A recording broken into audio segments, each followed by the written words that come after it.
3 جگہ بسم اللہ کبھی مت پڑھنا ورنہ انسان کافر ہو جاتا ہے۔ جو مسلمان ان 3 جگہوں پر بسم اللہ پڑھ لیتا ہے وہ کافر ہو جاتا ہے۔ پہلی جگہ بسم اللہ الرحمن الرحیم۔ ابن مسعود رضی اللہ تعالیٰ عنہ فرماتے ہیں کہ جہنم کے 19 داروغوں سے جو بچنا چاہے وہ بسم اللہ الرحمن الرحیم پڑھے۔ اس کے بعد بھی 19 حروف ہیں، ہر حرف ہر فرشتے سے بچاؤ بن جائے گا۔ اسے ابن عطیہ نے بیان کیا ہے، لیکن کچھ ایسی جگہیں ہیں جہاں پر بسم اللہ الرحمن الرحیم پڑھنا حرام ہے، جائز ہی نہیں ہے۔ ہر انسان جہاں چاہتا ہے پڑھ لیتا ہے۔ کچھ لوگوں کی ایسی عادت بن جاتی ہے کہ وہ ہر کام کرنے سے پہلے ایک دم بسم اللہ الرحمن الرحیم پڑھتے ہیں۔ تو کچھ ایسی بھی جگہ ہے جہاں پہ بسم اللہ ہمیں نہیں پڑھنا ہے، جہاں پر بسم اللہ انسان اگر پڑھے گا تو وہ گناہگار ہوگا۔ بسم اللہ کا پڑھنا ایسی جگہوں پر، ایسے مقامات پر جائز ہی نہیں ہے۔ اب آپ یہ سمجھ لیجئے کہ کون سے مقامات پر بسم اللہ پڑھنا چاہیے، ان مقامات پر بسم اللہ نہیں پڑھنا چاہیے۔ ناظرین، آپ نے سنا ہوگا کہ ہر کام شروع کرنے سے پہلے بسم اللہ الرحمن الرحیم پڑھنا چاہیے، کیونکہ بسم اللہ الرحمن الرحیم کا معنی ہے کہ اللہ کے نام سے شروع، جو بڑا مہربان نہایت رحم والا ہے۔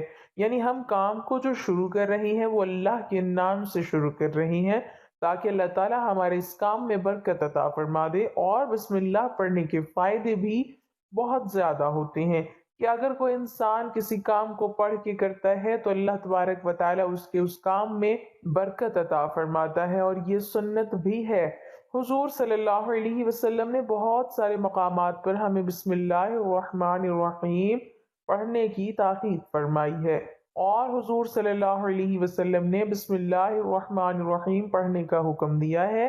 اب اگر آپ کوئی بھی نیک کام شروع کر رہے ہیں، اس نیک کام شروع کرنے سے پہلے بسم اللہ الرحمن الرحیم اگر آپ پڑھ لیں گے تو آپ کی سنت بھی ادا ہو جائے گی، اور اس پہ آپ کو ثواب بھی ملے گا، اور اس کی برکتیں بھی آپ کو ملیں گی۔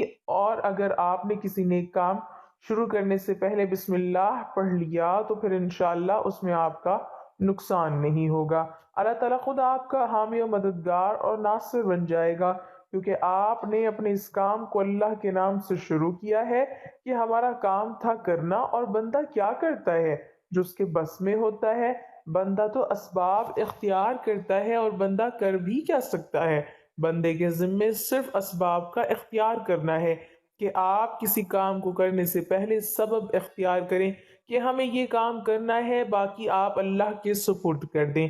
آپ اپنے کام کو کریں، باقی جو اب آپ کا کام ہے وہ اللہ تبارک و تعالیٰ کے سپرد کر دیں۔ ایک مرتبہ ایک صحابی آ کر عرض کیا کہ یا رسول اللہ صلی اللہ علیہ وسلم، میں پریشان ہوں، ہمارے اونٹ کہیں کھو گئے ہیں۔ تو آپ صلی اللہ علیہ وسلم نے ان کو یہ بتایا کہ اللہ پہ بھروسہ کرو، اور اللہ پہ بھروسہ ہی اصل چیز ہے۔ یہ بولو کہ میں نے اللہ پر بھروسہ کر لیا، اللہ پاک کافی بہترین کارساز ہے۔ تو کچھ صحابہ اکرام کہنے لگے کہ یا رسول اللہ صلی اللہ علیہ وسلم، ہمیں اللہ کی ذات پر بھروسہ ہے، کیا ہم اپنے اونٹوں کو ایسے ہی چھوڑ دیں؟ اگر ہماری قسمت میں ہوں گے تو ہمارے اونٹ واپس آ جائیں گے، اور مقدر میں نہیں ہوں گے تو چلے جائیں گے۔ ہمیں اللہ کی ذات پر بھروسہ ہے۔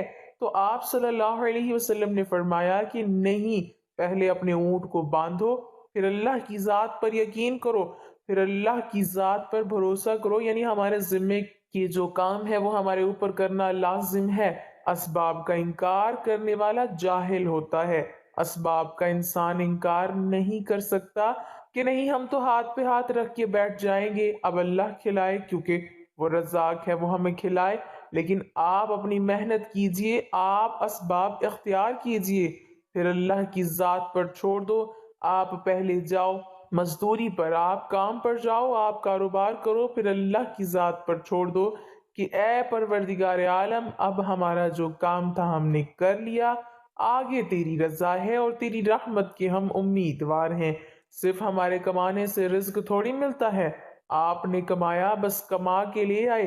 اس کے علاوہ آپ غور کیجئے کہ دانے کو زمین سے نکالا کس نے، اس کے بعد پھر اس کو گیہوں کی شکل میں، پھر وہ آٹے کی شکل میں بنا، پھر وہ روٹی بنتی ہے۔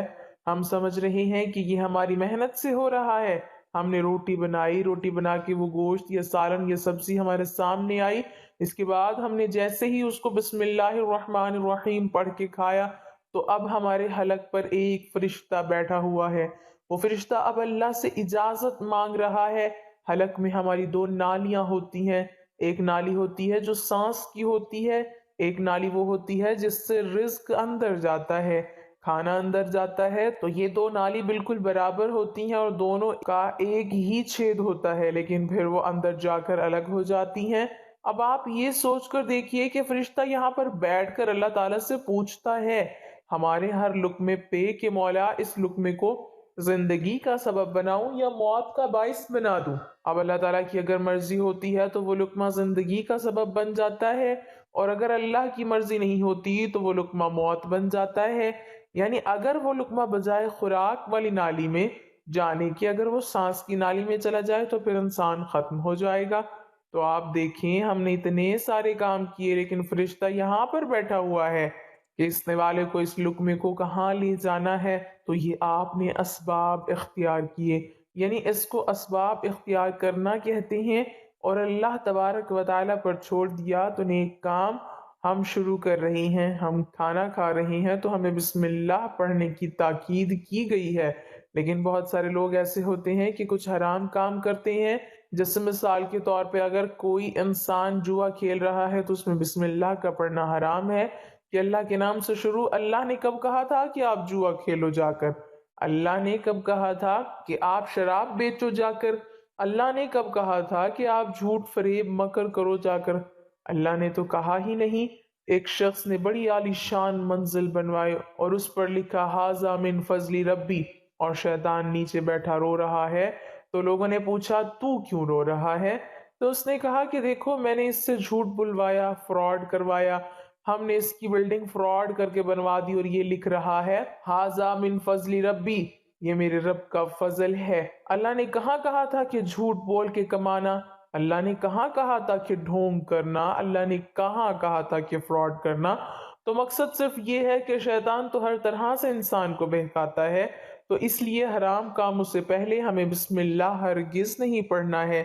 ہمیں ہر نیک کام شروع کرنے سے پہلے بسم اللہ الرحمن الرحیم پڑھنا چاہیے۔ ہمیں احتیاط رکھنا چاہیے کہ جب ہم باتھ روم کے اندر داخل ہو چکے ہوں، نہانے سے قبل بسم اللہ نہ پڑھیں، باتھ روم میں جانے سے پہلے ہم بسم اللہ الرحمن الرحیم پڑھیں، اور باتھ روم کے نکلنے کے بعد جب کپڑے پہنے تو پھر بسم اللہ الرحمن الرحیم پڑھیں۔ اور کوئی انسان کاروبار کرتا ہے، اب اس نے جھوٹ بولا اور پھر اس کے بعد پیسے لیتے وقت بسم اللہ الرحمن الرحیم پڑھا، تو ایسی جگہوں پر جہاں پر حرام کام کوئی بندہ کرتا ہے تو وہاں پر بسم اللہ الرحمن الرحیم نہیں پڑھنا چاہیے، کیونکہ اللہ تبارک و تعالی نے آپ کو دنیا میں چھوٹ دے رکھی ہے کہ جیسا کرو گے ویسا بھرو گے۔ اللہ سب کو دیکھ رہا ہے کہ کون کیا کر رہا ہے۔ تو جو کچھ ہم کر رہے ہیں صحیح یا غلط، اس کے بعد پھر لوگ کہتے ہیں کہ یہ تو اللہ کی مرضی ہے، لیکن یاد رکھنا یہ اللہ کی مرضی نہیں، اللہ کی اجازت ہے۔ اللہ نے آپ کو اجازت دی ہوئی ہے، بس اللہ نے چھوٹ دی ہوئی ہے کہ کر لو دنیا میں جیسا کرنا ہو۔ اللہ ظالم کو ڈھیل دیتا ہے لیکن جب پکڑتا ہے تو چھوڑتا نہیں ہے، اللہ کی پکڑ بڑی سخت ہے۔ تو دنیا میں اللہ دیکھ رہا ہے، یہ مرضی نہیں ہے اللہ کی کہ آپ گناہ کرو، لیکن اللہ نے بس اجازت دی ہوئی ہے کہ آپ کر لو، دیکھیں کتنا کرو گے۔ ایک دن آؤ گے میرے پاس، جب آؤ گے تب ہم فیصلہ کریں گے، مالک یوم الدین، انصاف کے دن کا حاکم۔ تو اللہ کی ربوبیت سمجھیے، اور ہمیں یہ سمجھنا چاہیے کہ کون سے کام ہمیں کب کرنا چاہیے، کب نہیں کرنا چاہیے۔ جو سنت رسول صلی اللہ علیہ وسلم پر ہم عمل کریں گے تو اللہ تعالی ہمیں کامیاب کر دے گا، دنیا میں بھی اور آخرت میں بھی انشاءاللہ تعالی۔ اللہ پاک ہمیں بہتر عمل کرنے کی توفیق عطا فرمائے اور ہمارا خاتمہ ایمان پر فرمائے، آمین۔